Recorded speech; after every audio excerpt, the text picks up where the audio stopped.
দেশ জুড়ে উদযাপিত হচ্ছে জাতীয় কবি কাজী নজরুল ইসলামের ১২৬তম জন্মবার্ষিকী।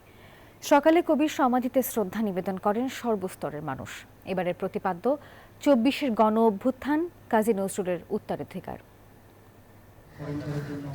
ঢাকা বিশ্ববিদ্যালয়ের কেন্দ্রীয় মসজিদের পাশে চিরশায়িত আছেন জাতীয় কবি কাজী নজরুল ইসলাম। কবির জন্মবার্ষিকী উপলক্ষে নানা কর্মসূচি হাতে নিয়েছে বিশ্ববিদ্যালয় কর্তৃপক্ষ।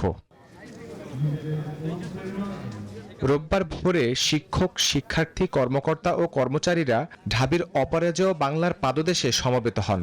সেখান থেকে তারা শোভাযাত্রা নিয়ে কবির সমাধিতে গিয়ে শ্রদ্ধা নিবেদন করেন।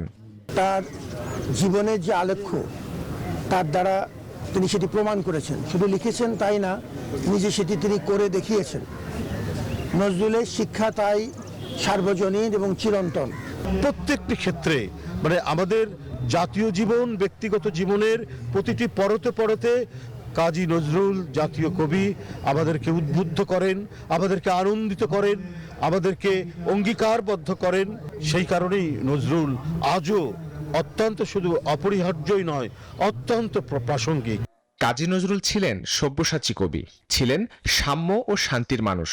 আজকে কাজী নজরুল ইসলাম যা দিয়ে গেছেন বাঙালিকে, বাংলা জাতিকে, বাঙালি জাতিকে, এটা অনস্বীকার্য।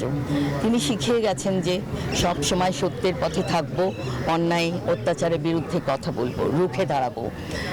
এই কাজগুলোই যদি আমরা সকলের মাঝে ছড়িয়ে দিতে পারি, আমরা তাকে ধারণ করতে পারি, তবেই কিন্তু আমাদের সার্থকতা লাভ করবে।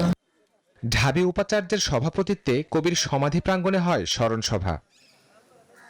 শাহরিয়ার সৌমিক, নিউজ 24, ঢাকা।